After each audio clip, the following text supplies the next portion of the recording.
जितना ज्यादा परिग्रह होगा उतना बड़ा निंदा का पात्र बनाएगा,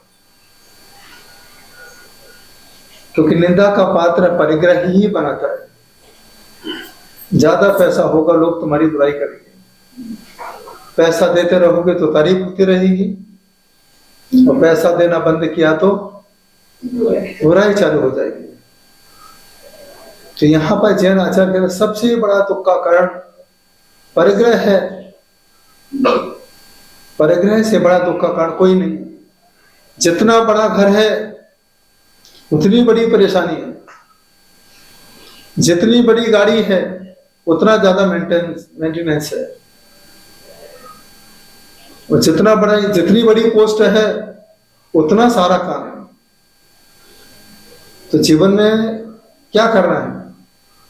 परिग्रह के साथ जीना है या परिग्रह को छोड़ के जीना है? परिग्रह चिंता दुख ही जानो। परिग्रह चिंता का सबसे बड़ा दुख का कारण होता है। आज व्यक्ति मंदिर में जाता तो है, लेकिन मंदिर में जाकर के क्या मांगता है भगवान से? परिग्रह मांगता है। भगवान कहते मैं तो छोड़ के बैठा हूं, फिर भी तू मांग रहा है। नहीं भगवान, जो छोड़ा हुआ है बता दो कहां रखा है, वहां से उठा लो। हम तो पूछने आए हैं, हम आपके जैसा बनने नहीं आए हैं। जो आप 3 लोग के स्वामी कहे जाते हैं, ये 3 लोग के स्वामी है, 3 लोग के स्वामी है, ये स्वामी बताओ 3 लोग की संपदा कहां रखी है? तो जैन लोग बड़े चतुर होते हैं, वो तो जुगाड़ में रहते हैं कि हमें कहां से क्या मिल जाए। तो भगवान के मंदिर में भी वीतरागी भगवान से भी मांगते हैं कि हमें भगवान ये दे दो वो दे दो। जिसने सब छोड़ा है हम उससे मांगने जा रहे हैं। ऐसा एग्जाम्पल जैन आचार्य देते हैं। एक व्यक्ति ने सब छोड़ के बैठा है, और जो कहते हैं एक प्रकार से सन्यासी है, उस सन्यासी से आप क्या मांगोगे? सन्यासी से कहोगे बाबा आशीर्वाद दे दो कि मेरी दुकान चल जाए, तो क्या कहेगा बाबा? हम तो दुकान छोड़ के आ गए। ये बाबा हमारी शादी हो जाए, बाबा कहते हमने नहीं की। तूने नहीं की है तो जो आपको पसंद आई वही बता दो, वही भेज दो। तो जैन आचार्य कहते हैं जिंदगी में सबसे बड़ा दुख है, इच्छाएं कभी नहीं मिटती। एक ही बात कहते थे तरुण सागर जी महाराज। वो कहते थे शमशान में कितनी भी डेड बॉडी जाए, शमशान कभी नहीं भरता। कितने भी लोग आ जाए, आने दो। कितनी चिताएं रोज जलती होंगी, शमशान कभी नहीं भरता है। सागर में इतनी नदियां मिलती हैं, लेकिन सागर कभी नहीं भरता। उसी प्रकार से तृष्णा की खाई खूब भरी। ये तृष्णा की खाई में कितना भी सब कुछ दे दो, सोना दे दो, चांदी दे दो, घर दे दो, परिवार दे दो, सब दे दो।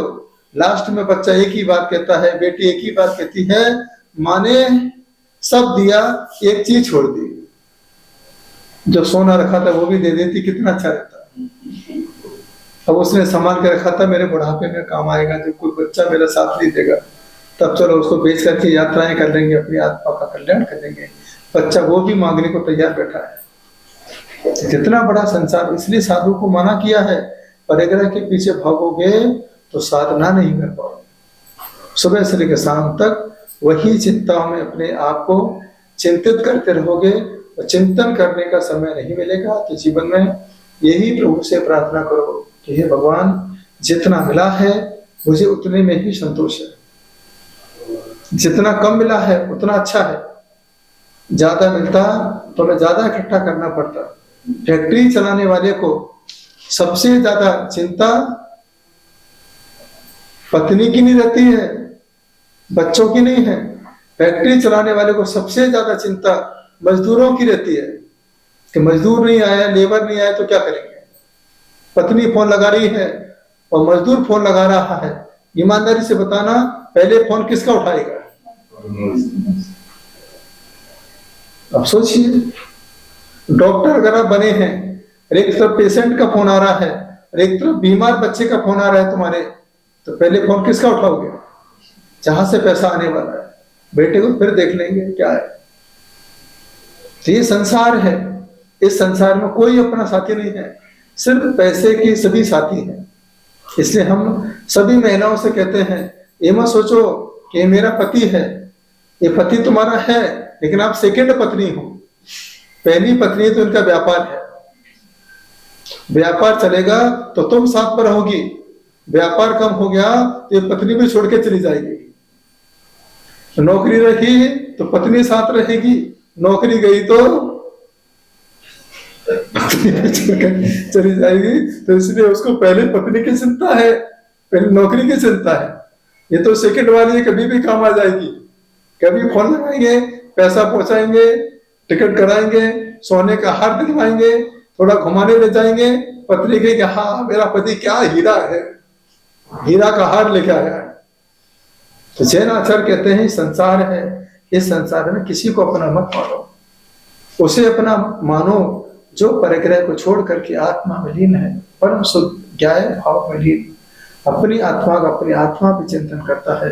यह शरीर भी परिग्रह है, ऐसा जैन आचार्य कहते हैं। विचार भी परिग्रह है, शब्द भी परिग्रह है। इन परिग्रह को छोड़ करके अपरिग्रही भगवान के साथ जो अपना नाता बना लेता है, बस वही साक्षात सिद्ध सला को पा लेता है और अपनी आत्मा का कल्याण कर देता है।